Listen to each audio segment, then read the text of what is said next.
Netcasts you love. From people you trust. This is Twit. Bandwidth for Ham Nation is provided by CashFly at CACHEFLY.com. This episode of Ham Nation is brought to you by ICOM. For more information, visit ICOMAmerica.com/HamNation.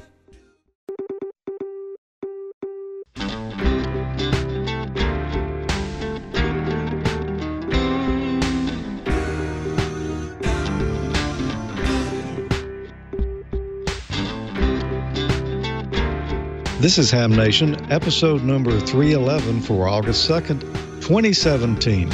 Amanda's Copper Capers. Hi, welcome to another episode of Ham Nation. I'm George, W5JDX. Bob Hall is not here tonight. Not sure where he is, but I know it's not here. So maybe Gordo or someone will know where Bob is. But we've got, well, some of the usual suspects in here tonight. Right below me here, both on screen and literally, is our friend, the world-famous alligator wrestler, Don Wilbanks. My God, go back to that four shot. That's like a low-rent Brady Bunch, isn't it? Look at that. Oh, my Lord. Hey, I got a text from Ted Randall, who, of course, does the QSO show on WTWW. And, of course, you can listen to us right now on the big mighty TWW shortwave at 5085 and 12.105, 100,000 watts. Man, just amazing, 100,000 watt shortwave. He says that, they got the oldies show and all the ham radio stuff, but no matter what the show is, you can send information for your club, your group, or classes so that Ted can announce it. Anything that's local news to hams, hamfests, tailgate parties, new appointments of local folks, anything that's going on in the ham radio community around you, they want to hear about it for their online, on-air radio bulletin board. You can email that to email at wtww.us. Email at wtww.us. So if you got anything of interest for hams, go ahead and send that in. And we got some news I want to announce real quick. The name of the 2017 Bill Pasternak WA6ITF Young Ham of the Year for 2017, Marty Sulloway, KC1CWF. We're going to try to have him on the show here as soon as we possibly can. Exactly. All right. But Marty. You can come to the Huntsville Ham Fest in a couple of weeks, in the third weekend in August, and meet Marty and congratulate him himself. So there you go, George. It's going to be a big show tonight. Oh, and lots of info from Dr. Tamitha Scova, an extended segment from her. So I'm going to shut up and let somebody else yak now. Go ahead, George. Okay, Don. Well, yeah, I'm looking forward to that report from Dr. Scove there. We're also going to have a report from, our friend Dan N9LVS, who's, he's looking up at the sky too. But we'll have that a little bit later. We've got Amanda with us a little early tonight, and I know you've got a little excitement going on, don't you, a little bit later? I do. I'm going to keep everyone in suspense. All I can say is that there were cops involved, guns, robbery, theft. Stay tuned. Wow. Film at 11. With all of that, it's always an exciting show here, but it sounds like it's going to be a little extra exciting tonight. And you can tell right here because coming up next is our friend Gordo. Hi, Gordo. Well, hi there, George, and all is well on the West Coast. We understand that Congress is getting flooded with hams sending notices saying, keep the Parity Act rolling. Senate Bill 1534. Thanks to the League for keeping us on point on that. I saw a couple of Boy Scouts at the Boy Scout Jamboree out here, and they said the National Jamboree was awesome. And the Central States VHF group said, awesome. So upcoming awesome Ham Fest would be Austin Ham Fest, August 4 and 5. That's a Friday, Saturday. The Pacific Northwest in Spokane, August 4, 5, and 6. They're doing 3 days. Riverland Amateur Radio Club Swap Meet on August 5th in Onalaska. Oh, I blew that one. Onalaska? Anyway, somewhere not in Alaska, but on Alaska, Wisconsin. This weekend is also the 222 and up contest. So if you want to make some contacts on either FM or sideband or CW, it'll be perfect timing because the Perseids meteor shower is coming up next weekend, but it's already warming up. And Peotone, Illinois, has their get-together, Hamfest, on Sunday, August 6th. And Berryville, Virginia, their Hamfest on August 6th. And, of course, Don and the gang are getting ready for the August 19th and 20th Huntsville. Well, this evening, we're going to talk all about automatic antenna tuners, much like this one right here, that are great for tuning up long wire antennas. So, Victor, if you'll go ahead and roll the short shots, let's jump right into automatic antenna tuners. Now, we'll always say, before you go for an automatic antenna tuner, especially for mobile, go for a tuned mobile antenna. And here's the ATAS, and this is a wonderful antenna that requires no tuner. Now, for those that don't want to punch a hole in the vehicle like we saw there with Patrick's Redmobile, they have lip mounts. And lip mounts can take either a 3H24 or an SO239 or a PL, you name it. They come with wiring kits. And the whole idea is for mobile high frequency, get that antenna up as high as possible. This is not bad. It's all the way nestled, but and I don't know if there's any other metal spots that they could go any higher. One thing I like about this, the mount on the right side, looks like it's stainless steel. Who makes that mount? And it's a goodie. Now, the ham sticks, $19, maybe $21 from MFJ and a couple of others. These are amazing performers, but if you get them up nice and high, they really shine. And they're a great way to get started for those of you just wanting to get started on the air. The ham sticks will hold on quite nicely to a trunk clip mount. Even the Outbacker, thanks Don Arnold, W6 GPS, for bringing those in all the way from Australia. No longer available that I'm aware of, but that mount does it. And here's yet another ATAS mount, and this is a good one, and it's up as high as they can get it. But look at that roof rack. Wouldn't that make a great way to do a mount of a high-frequency antenna as long as you don't go under something and wipe it off? Boy, I can see a roof rack negative. The roof rack will introduce capacitive reactance. You see the bar that the antenna's on and then the roof of the vehicle, the red roof? That's going to develop a capacitive reactance that most radios with their built-in tuners will not be able to handle. So the roof rack looks like a great way to go, but it is extremely difficult to tune up because of that capacity between one and the other. Now, if you've got a vehicle like we have the van that has a big hitch, or correction, a big hinge, we recommend the hinge mount rather than the hitch mount because the hitch mount's going to be too low. The hinge, even though only half of it is making a great DC contact, you measure it, I think you're going to find that the hinge is a great way that you could put an L bracket, a real heavy one, and get that L bracket to support a high-frequency antenna. So always be thinking about trying to resonate your antenna at the antenna. And, you know, you don't have to spend $300 or $400 or $500 for those exotic MFJ antenna analyzers. I love MFJ antenna analyzers. Here's one for just about $99, and this goes through all of the HF bands. Oh, my gosh. The frequencies, how do you read them? I'll tell you how you read them. You leave your radio turned on, even without the antenna connected. And when you sweep through with this MFJ antenna analyzer, you'll hear it clearly, whoop, whoop. And there you'll see the needle hopefully dip on the analog meter down below. So you don't have to spend $200 or $300 if you're on a budget for a good MFJ antenna analyzer. Well, George pulls up. Now, this is George, N6BNI.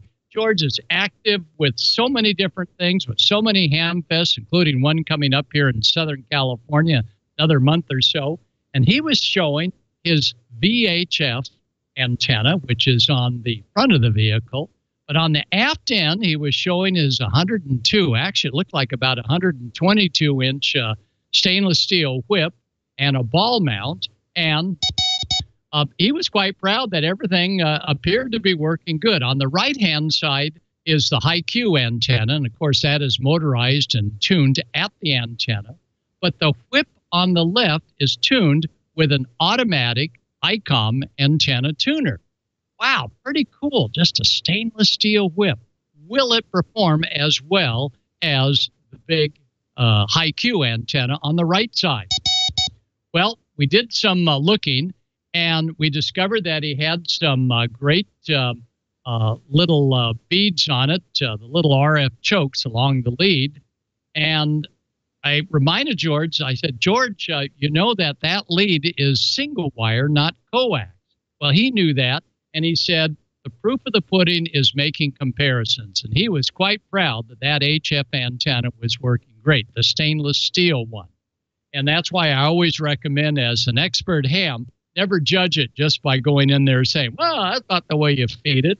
He's feeding it, and it seems to work well. However, I bet there's some loss with the single wire coming out of the HF tuner going to that stainless steel whip. Not coax, but single wire. Now, the ICOM AH4 is an automatic antenna tuner designed for single wire, not 50-ohm coax. In fact, if you try and hang 50-ohm coax on that ICOM, it just won't fine-tune. The ICOM tuner is not plug-and-play. As Don, N9ZGE at Quartzfest, Don has been a regular antenna tuner expert there, showing off the difference between each one. The ICOM tuner, along with the SGC and MFJ and LDG, they're all automatic wire tuners.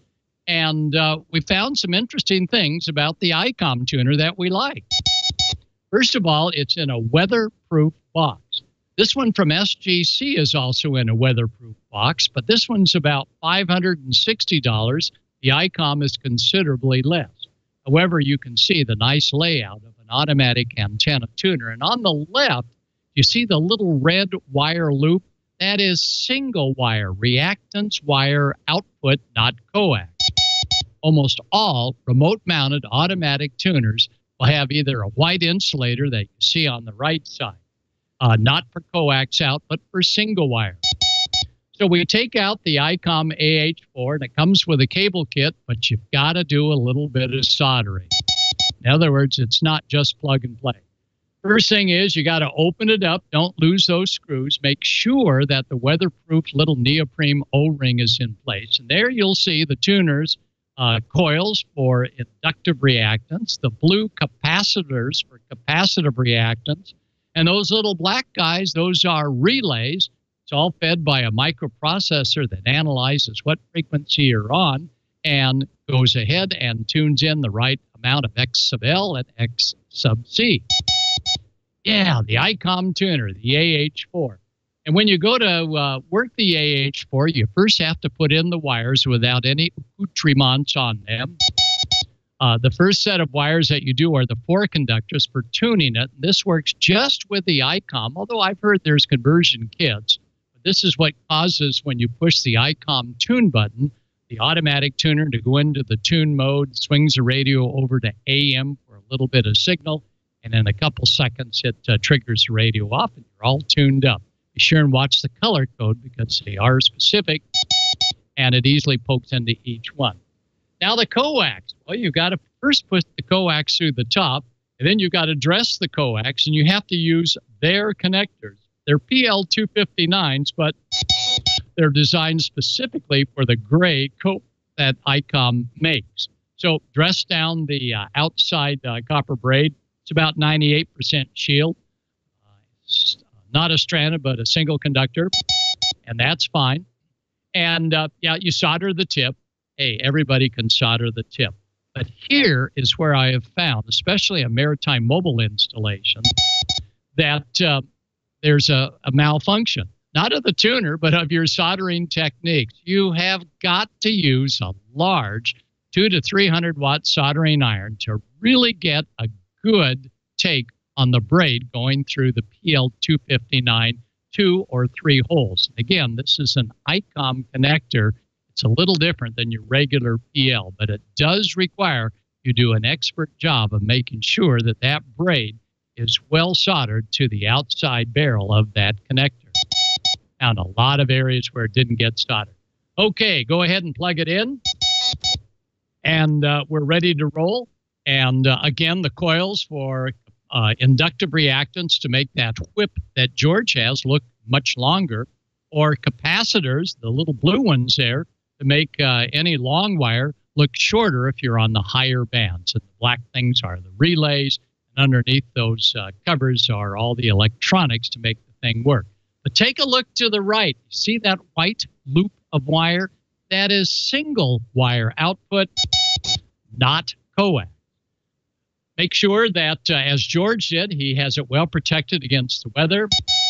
He's got all of the stuff on there. Make sure the antenna tuner is well grounded and get the tuner as close to the feed point as possible. That's what George did. He's got it hidden away in the back area of that pickup truck, so the lead length going from the hot part of the antenna wire out to the ball mount is relatively short. And there again is that high voltage connection. And Yahoo, that has high voltage. So when we're dealing with automatic antenna tuners for long wires, yep, they can work on, as you see the left side, N6VNI's stainless steel whip, and they do a good job. But we're going to do more testing. We're going to remove those chokes on the feed line.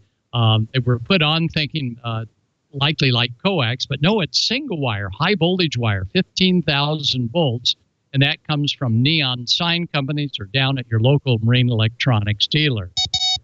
So that's the story about whip antennas. Remember, the stainless steel whip has no loading at all, so all of that loading has got to take place from the whip antenna itself with the automatic tuner. So that's the story on automatic tuners and the ICOM AH4. That really works well, but you need a lot of big whip and a lot of wire and maybe capacitive loading at the top to make that whip play.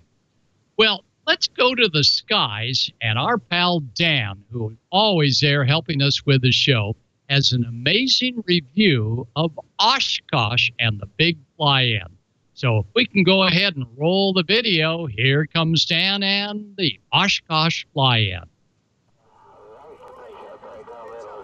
Welcome to Airventure 2017 and the W9ZL Special Event Station. Airventure is one of the largest aviation events in the world, held annually in Oshkosh, Wisconsin on the last weekend in July.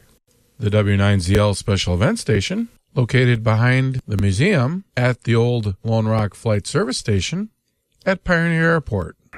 The Fox's Amateur Radio Club actually had two stations. One was the Yaesu FT5000, and the other station was an ICOM 7300. For 6 meters, we used the ICOM 756, and for making our 2-meter contacts, the ICOM 207. For antennas, it was a vertical, hooked up to the FT5000,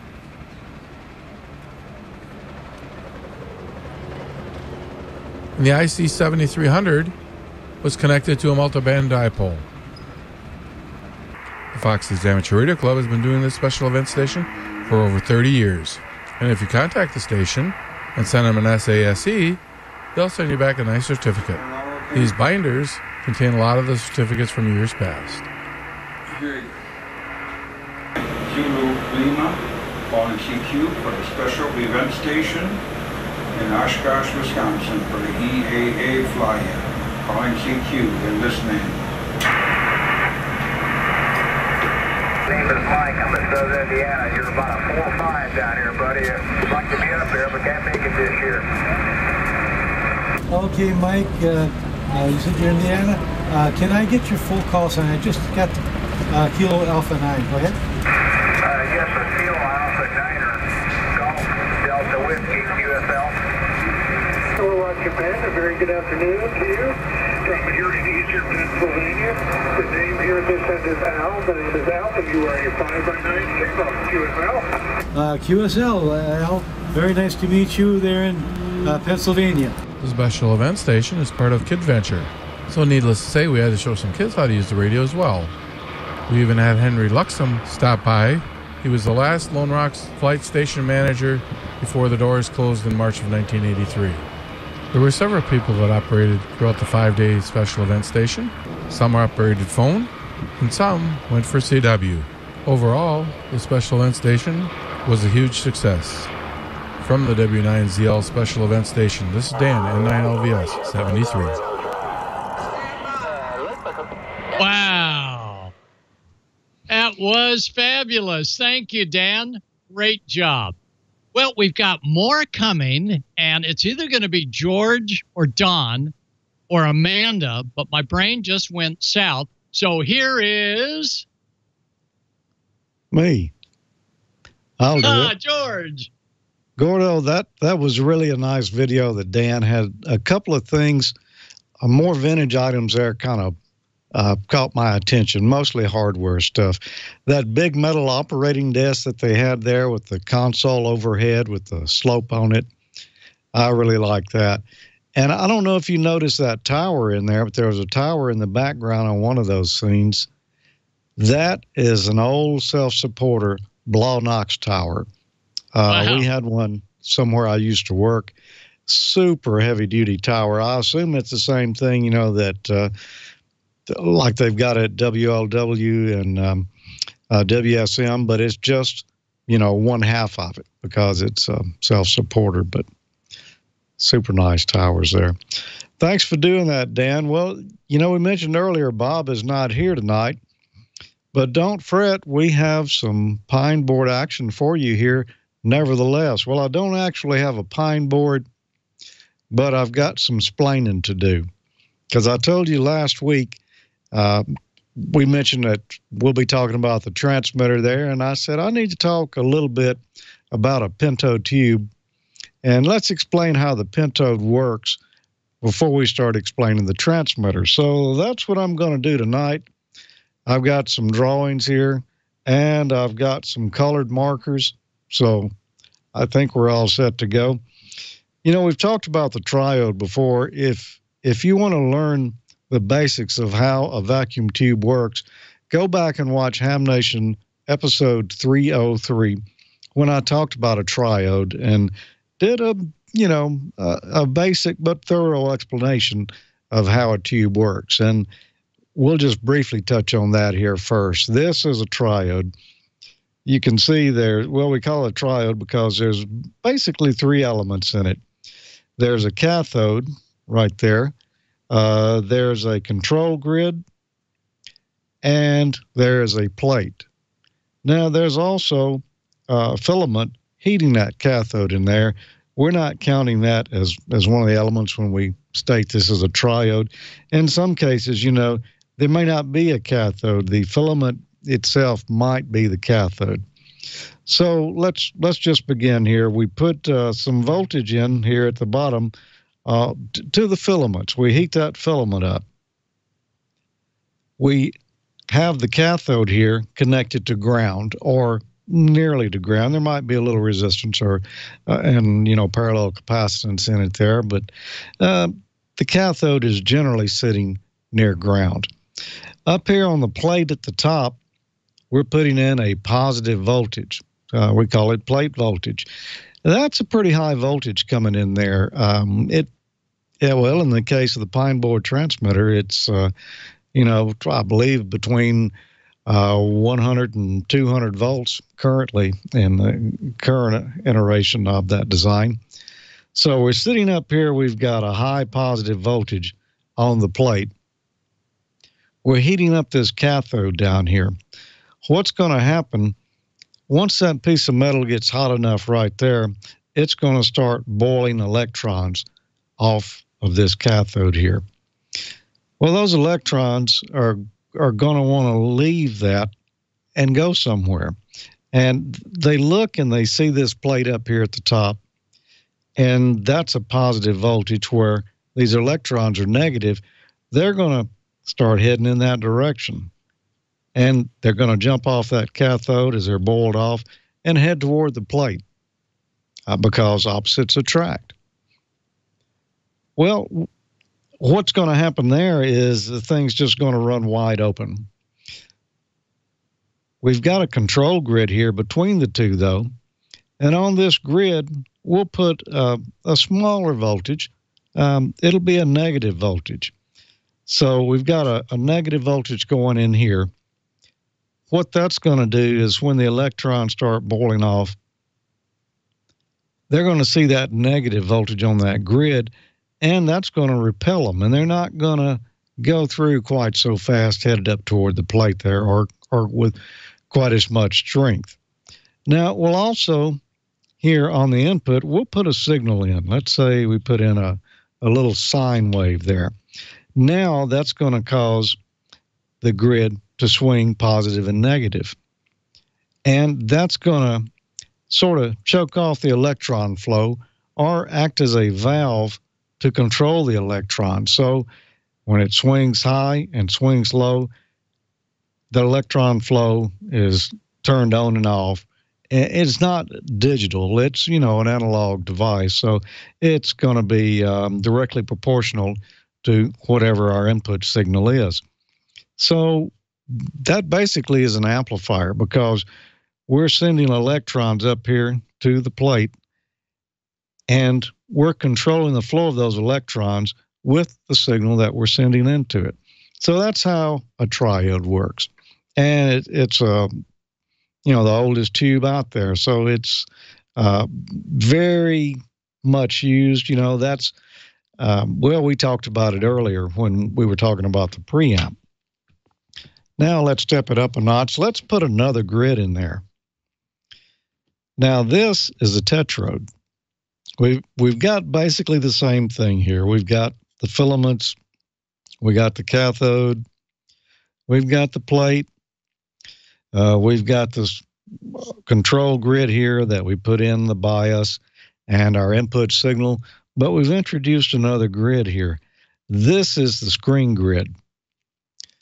Now, we'll put a little voltage on this screen grid right here, a positive voltage, as a matter of fact. And what that's going to do is, as the electrons start boiling off of the cathode there, this green grid here is a little bit closer to the cathode than the plate is to the cathode. And it's got a fairly high voltage on it, too. It's generally a little less voltage than the plate voltage, but still, usually a fairly high voltage on it. So this kind of gets those electrons flowing with more gusto. When they start boiling off of there, they see that positive voltage on that screen grid, and they're attracted to it, at a little bit more strength. Once they get there, they look up here and they say, wait a minute, there's a higher voltage up here on this plate. So they just go on past the screen and hit the plate. Okay, so we get a little more gain out of that tube by having the screen in there, because it just helps improve the electron flow. Now, there's a little flaw with the tetrode here.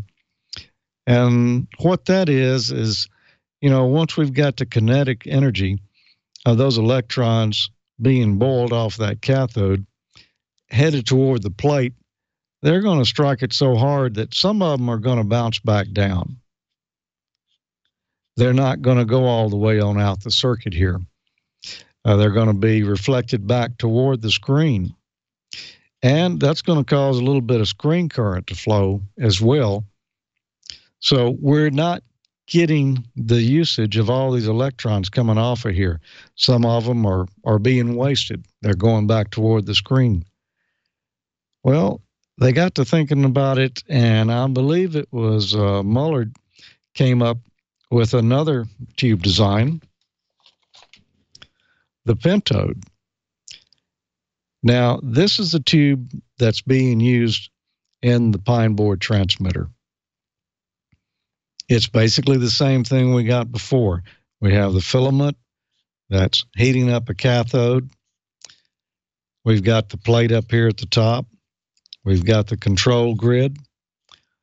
We've got the screen grid that we're putting a positive voltage onto. And we've got one more grid in here. This grid is called the suppressor grid. And if you look here, it's not tied to positive like the screen and the plate. In this particular case, it's tied to ground, or it could be, it'll be a lower voltage. It won't be anywhere near the screen voltage or the plate voltage.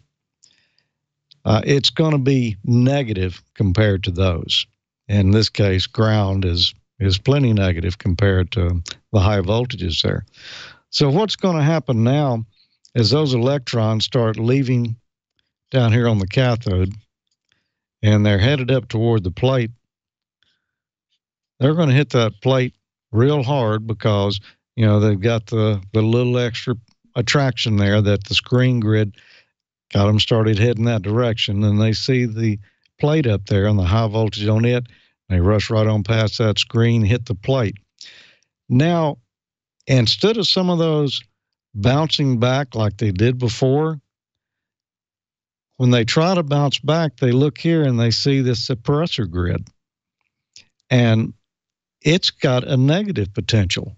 So these electrons being negatively charged, they're not going to want to leave that plate and flow toward another negative because, opposites attract. So the same sign would repel. So with this being negative here on the suppressor grid, those electrons aren't going to be knocked off and reflected back down into the tube.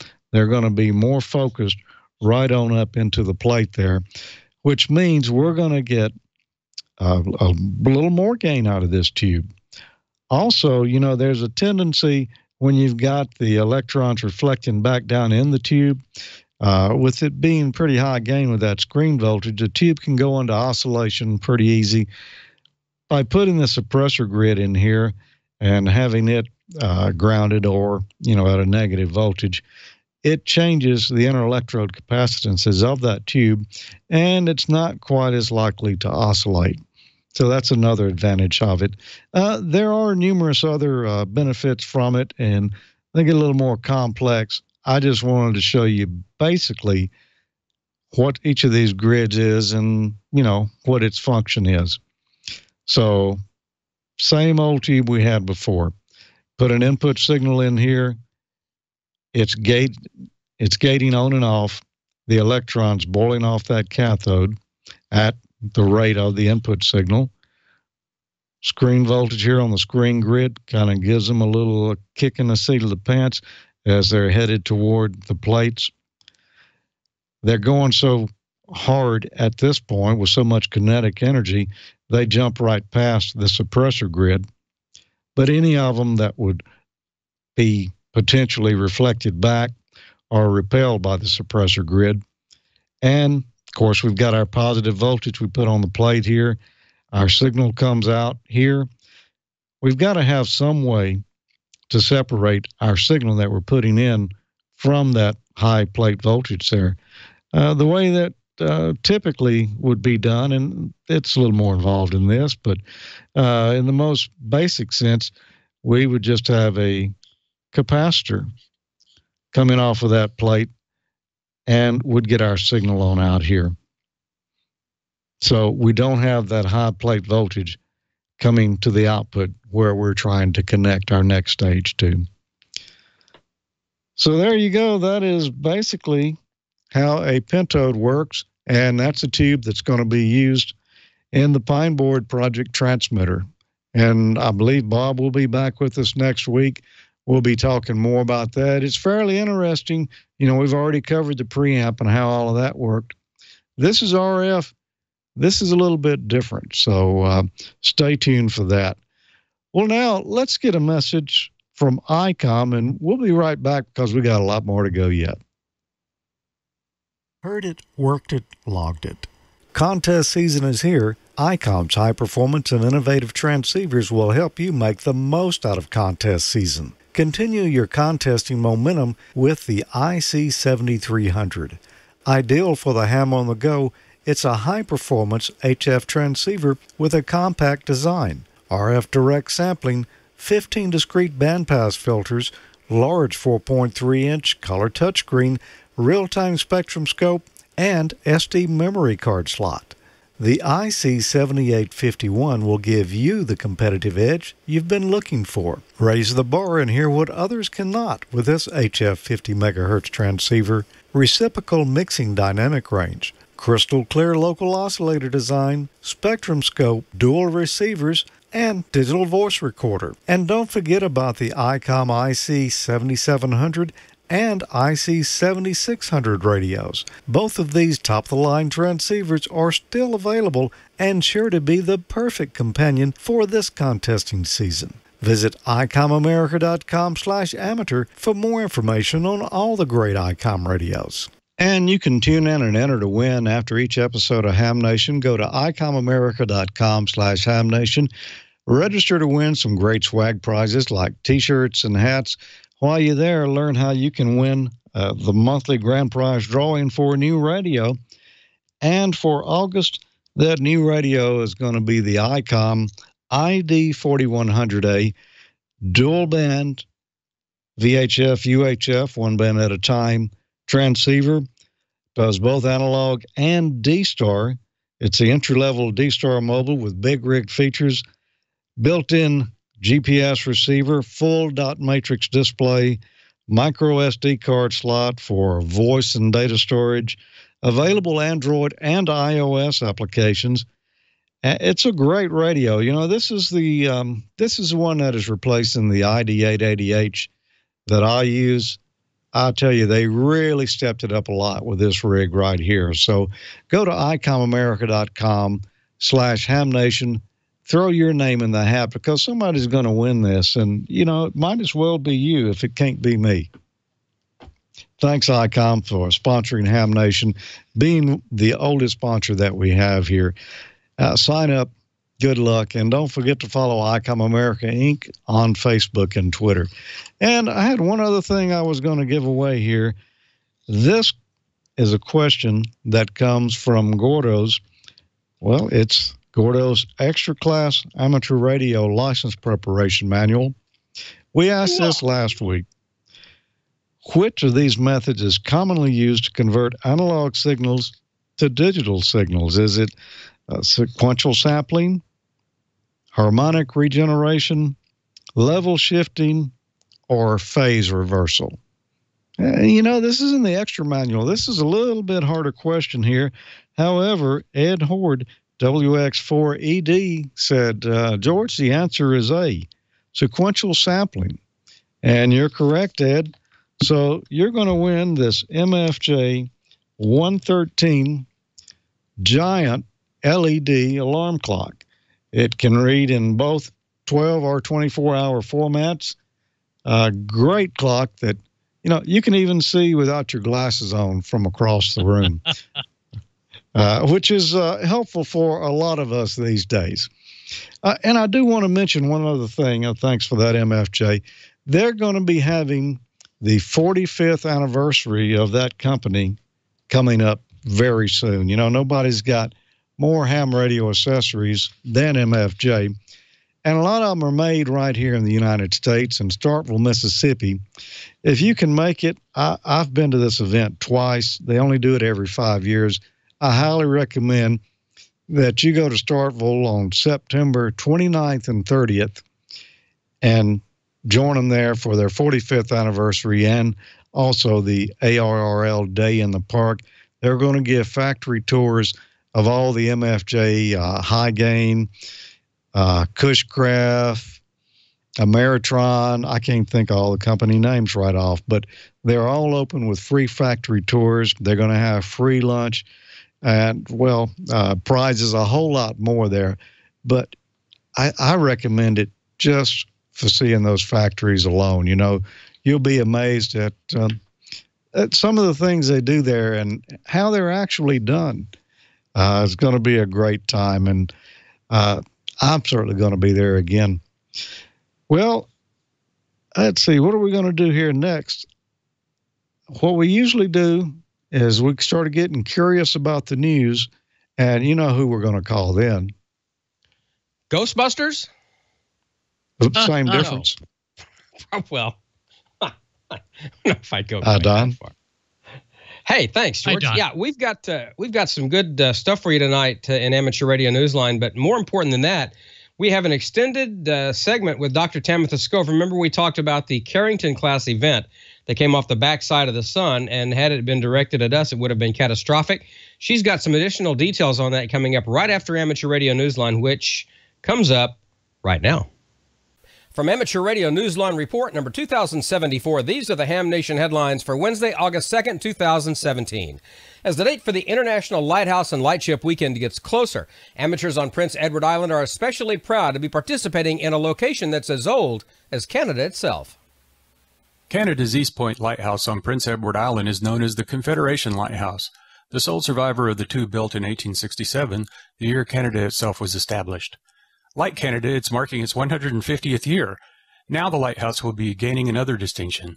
It will be the location from which hams operate on August 18th during the International Lighthouse and Lightship Weekend. It will be among as many as 500 lighthouses in 40 nations around the globe, giving their best effort to make the most contacts possible over the course of 48 hours that weekend. The lighthouse will operate with the call sign VY2PLH. For Amateur Radio Newsline, I'm Kevin Trotman, N5PRE. Here's an interesting question. Just what do the world's largest radio telescopes really hear? Our man Jim Dameron wondered that as well. Listen up. Can you hear it? Scientists in Puerto Rico can, and they think the sounds they've been picking up are signals from a red dwarf star known as Ross 128. Researchers at the Arecibo Observatory first detected these odd communications back in April and May. And the news has since been making its way around the internet. Naturally, that's led to speculation once again about alien life forms. But Abel Mendez, director of the Planetary Habitability Lab at the University of Puerto Rico, notes in his blog that space aliens aren't high on the list of possibilities. He said the source could be a burst from a high-orbit satellite or emissions like solar flares. Scientists ask for assistance from two other radio telescopes, the Allen Telescope Array in California and the Robert C. Byrd Greenbank Telescope in West Virginia. The findings are still pending. Perhaps what's really needed instead, just maybe, is simply to send a QSL card. For the rest of this week's Amateur Radio News, please listen to the full Amateur Radio Newsline report online, on a repeater near you, or on shortwave radio station WTWW at 9930 and 5085 kilohertz. And that's all from the Amateur Radio Newsline, your independent source for amateur radio news for 4 decades and counting at www.arnewsline.org. With Kevin Trotman, N5PRE, Jim Dameron, N8TMW, Karen Eve Murray, KD2GUT at the news desk in New York, and our news team across the globe. I'm Don Wilbanks, AE5DW 73. We'll see you next time here on Ham Nation. Now, here's the solar update with Dr. Tamitha Skov.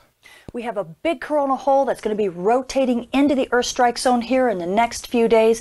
That could bring us some storming, and an old region 2665 that gave us that huge solar storm a couple weeks ago and fired off a massive superstorm while on the sun's backside. That region's now rotating back into Earth view. Will there be anything left of it? Those stories and more in the news this week. Solar activity is going to pick up a bit this week. We have a big coronal hole that's going to be rotating into the Earth strike zone here in the next few days. That could send us some marginally fast wind that could bump us up to storm levels and maybe even through the weekend. But that's not the big story. The big story is old region 2665, the one that gave us that big solar storm a couple weeks ago and fired off some massive solar storms on the backside. It has survived its transit on the sun's backside and is now rotating back into Earth view. Now, we haven't gotten a really good look at it yet because it's still kind of occulted off on the limb like that. It's kind of hard to see things on the sun's edge, but it looks like it's died down a bit. And I don't blame it. I'd be tired too, firing that many solar storms. So we'll see whether or not it's still an M-flare player here in the next few days and whether or not it's still a risk for more solar storming. Switching to our M-flare threat meter, you can see as soon as region 2665 departed behind the sun's west limb, everything began to quiet down when it came to the X-ray flux, and it's remained that quiet basically the entire time that region has rotated on the sun's backside. Now that it's becoming visible again, you're seeing the pops, the little mini flares starting, and even a C-class flare. Now things are quiet at the moment, but you can't really trust it with this region. It's now been renumbered 2670 because it's a new version of it coming into Earth view, and we'll be continuing to watch it. So you ham radio operators, you're not in the clear yet. You could have a chance for some radio blackouts. Switching to your solar storm conditions, you can see we had that moderate storm hit us back on the 16th, and it gave us beautiful aurora all around the world, and it came from region 2665, which is the reason why we're keeping a close eye on it this time around. Meanwhile, things have kind of died back down. We had a couple pockets of activity from a little bit of fast wind here and there, but pretty much things have been at unsettled conditions, and that will continue for the next couple days until this new pocket of fast wind will hit us probably around the weekend. Now let's get back to the big story, which is region 2665, and talk about what happened on the sun's backside. Now this is stereo A, it's our backside monitor. You can see here's Earth, here's the sun, and here's stereo A staring at the sun from behind. Now if you look, and you can see just entering stereo's view is that big sunspot. And if you just watch it, bam! Do you see it right there? It let loose a massive eruption.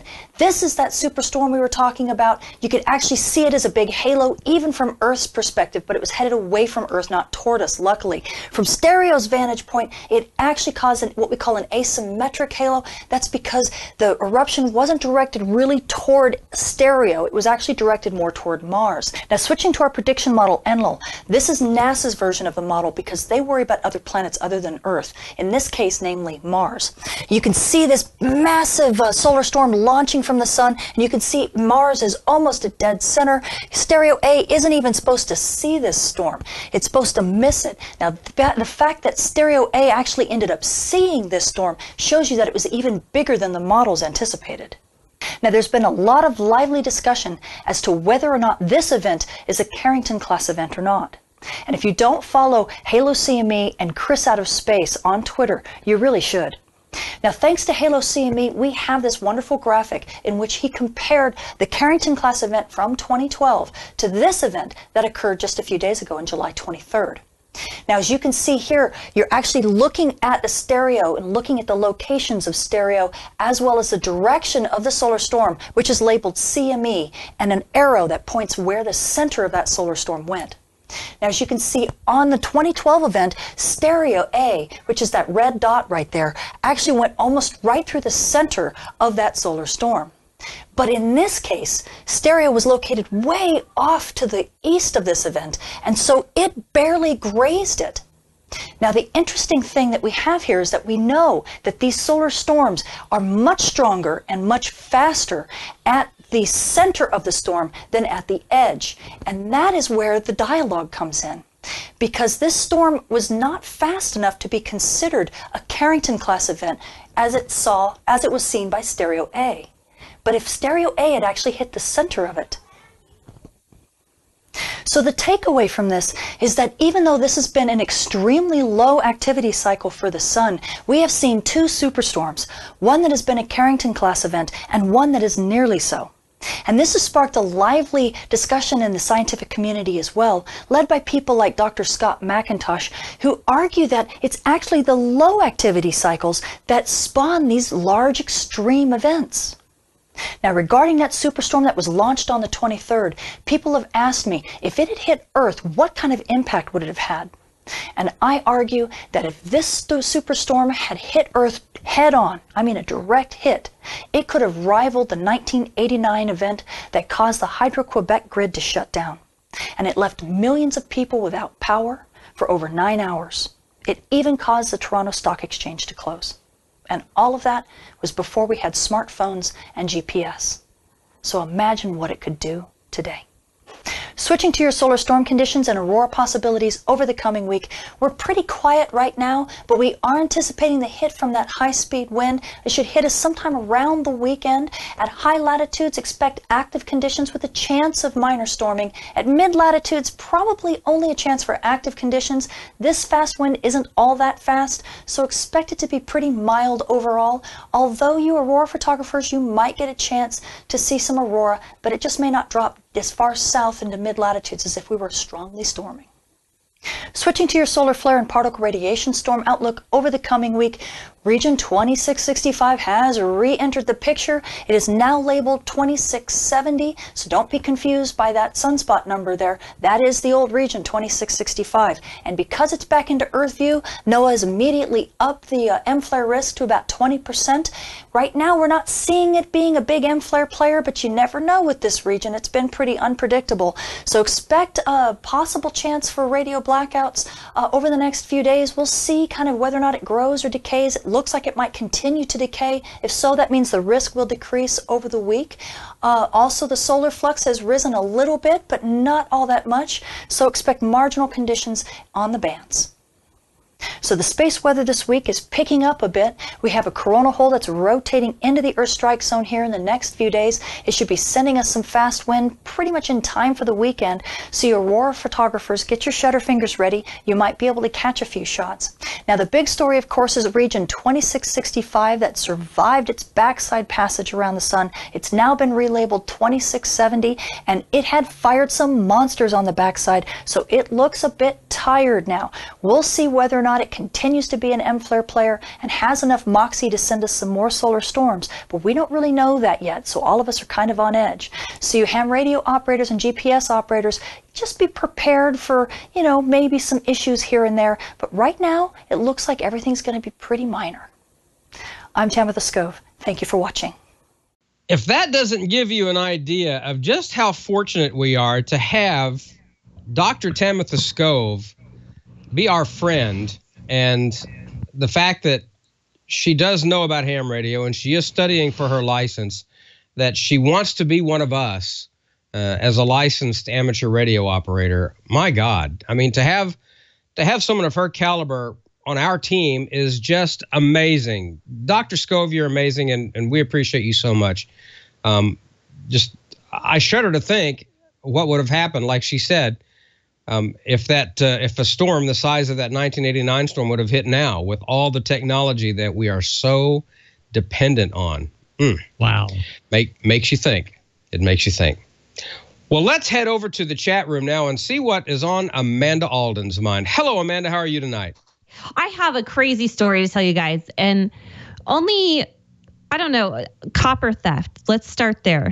Put copper theft in your mind. We have repeater sites on high mountaintops here in Colorado, and a few that are kind of easy to be accessed by other people. So let's start there. We've had a break-in into one of our repeater sites for, just as far as we know, 4 times in the last 7 days, and they've been stealing a lot of copper from there. It's an old A&T building, huge. It used to be for fallout capable. Anyhow, we started putting up cameras because we noticed every time we were going there that more stuff was being stolen and tools were being left around that didn't belong to us. So we put up a lot of cameras. Then we had alerts coming back to us saying, hey, alert on camera, such and such, you have an intruder in their building. So we would watch the live camera. Now, mind you, this is still very far away from a lot of law enforcement. So it's about an hour and 15 minutes out from any of the sheriff's office people that would be coming to answer this call. Well, you guys, this morning, we finally got them. After 4 times in the building, they were in there this morning about 4 a.m., called the SO. The SO responded, and it was crazy. We got to watch this live. Anybody that watches cops or live PD, you know exactly what I'm talking about right now. When you watch the cops pull up on camera, there they are. The perps are inside. Cops have the guns drawn, and they come up on the door, and they come inside the building, and this building is pitch black. So all you can see is the infrared on the camera. And then you start to see the flashlights kind of swooping around through the building. And then all of a sudden you see a person like this. And seriously, the cop pulled his gun out, said, get on the ground, get on. And we didn't have audio, so we ad-libbed, by the way. We can only assume what he was saying. And one of the guys ran out of the building. Guess what? Cop was waiting outside the building. Boom, get on the ground. Guy was spread eagle, laying on the ground. The other guy was inside crying to his mom. Well, maybe. I don't know. Again, we're making it up. But he was on the ground, putting his hands up. He had the headlamp on. Could totally tell they're out there getting all the copper that they could. And just an amazing, amazing thing to watch live. And so that's great. They got the two guys. They had them in their vehicle, ready to be arrested. They had to wait for the crime lab to come out. The crime lab comes out. We had a work party scheduled for this site today. So Jeff, my beloved Jeff, and 4 other hams are out there ready to work on the site to secure some more doors and to do some repeater work, right? So the crime lab person is there.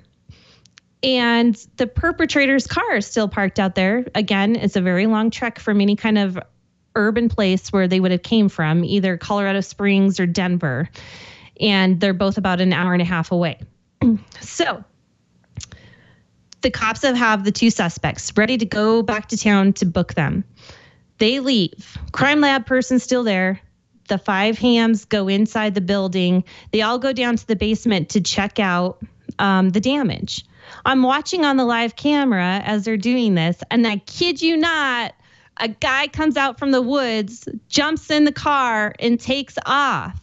There's another guy out there in the woods hiding from the cops. This is the scariest situation you can ever imagine. Copper thieves are really crazy. They found drugs, knives, you name it. They found it on these guys. The 3rd suspect got away. He did. He drove down the mountain road. I mean, nobody knew he was going to be there and drive away. So anyhow, you guys be safe when you go up to these remote sites. George, you know what I'm talking about. You go to transmitter sites all the time, and you never know if there's going to be a break-in, and that's why something is down or broken. Be careful going to these sites. George, have you ever ran into that where you'd find copper missing or that's why something was down? Well, I haven't seen it that it was so bad that it took the station off the air. But yeah, I was at a site yesterday that I saw where some copper was missing, had been cut away. And I mean, they couldn't have got more than 10 cents worth of copper, just enough to cost a whole lot to replace. But yeah, say hello to my little friend. Yeah, exactly. You guys take a buddy. Take your dog, take something. Don't go to these remote sites alone. Jeff has gone to so many up on 10,000 feet up. No cell phone service. There was no cell phone service there either. I saw that guy on our live camera. I forgot my HT today. I didn't have it at work. And I'm seeing it on my phone going, oh my God, there's someone there. There's someone there. I had to run out to my truck, jump on the radio and call anyone because I couldn't see where the guys were. I didn't know if they were in the building or if there was a confrontation and the perp took off. It was It was the scariest thing I've ever heard. Yeah, it was crazy. So be careful out there. Look for those kind of things. If you all of a sudden have a repeater go down, it might not just be the weather that took it out. Just beware. Be on edge. Be careful. Yep. Take someone with you. All right, let's get to some questions. Or I have some announcements too. This one is a really cool story. KN4DSC Chad, he says, I just got my tech in June and he's really wanting to upgrade, but Gordo, he's taking your advice and getting some experience under his belt first, and then he's going to look into upgrading. So congratulations, Chad. Welcome to the hobby. Welcome to Ham Nation. He says this show and amateur logic is what made him want to join into this hobby. So welcome. All right. I put an announcement on Facebook about, hey, tell us about your Ham Fest. Oh my gosh, I got overwhelmed. There's a bunch of announcements, but I'm going to go over the ones that are happening this week.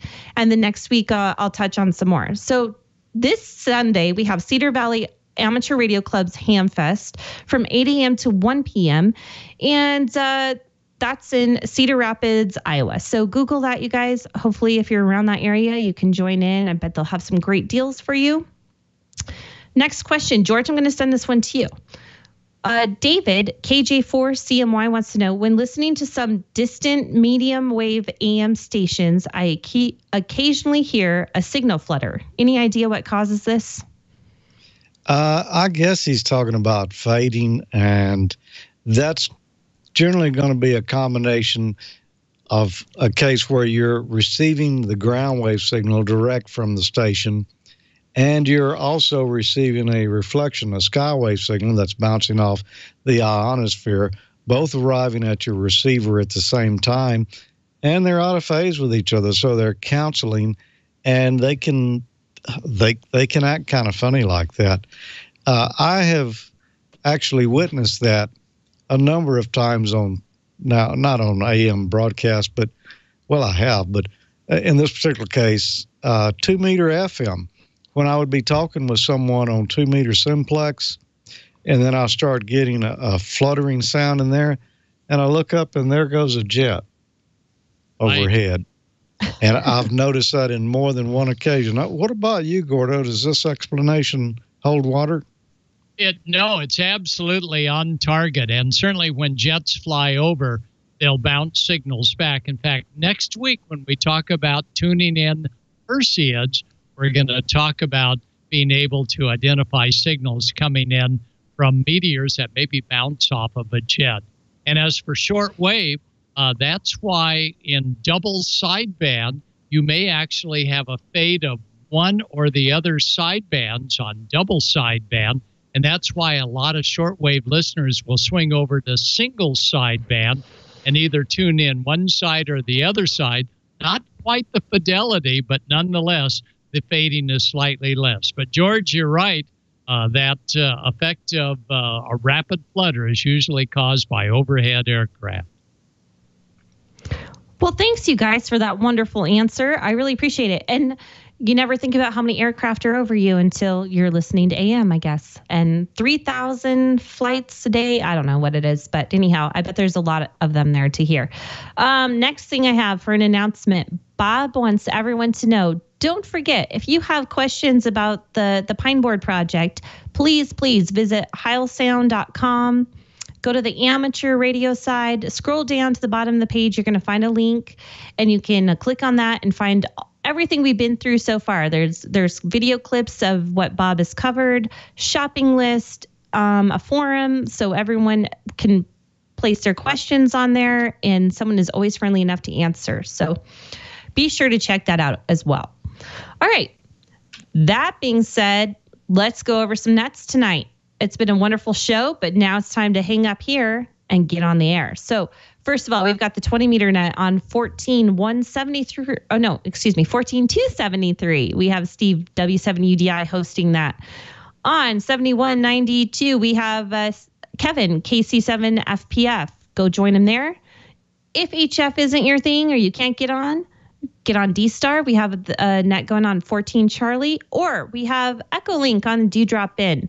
And that's not your cup of tea. We have DMR. So join them on TAC 311, which is going on right now. Did I miss anything, George? No, but there's one other thing I would like you to mention, the Ham Nation Facebook page.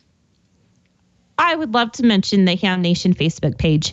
In fact, since I brought it up, no, just kidding. I did ask you guys to submit your Hamfest there, but show us anything there. Go find us on Ham Nation on twit.tv. You can submit your pictures. Show us how you're doing on your Pine Board project. Ask us questions. Give us announcements. Tell us if your significant other just got their license or upgraded. We'd love to hear about it, and then we would love to announce it on the show. So that's about it, George.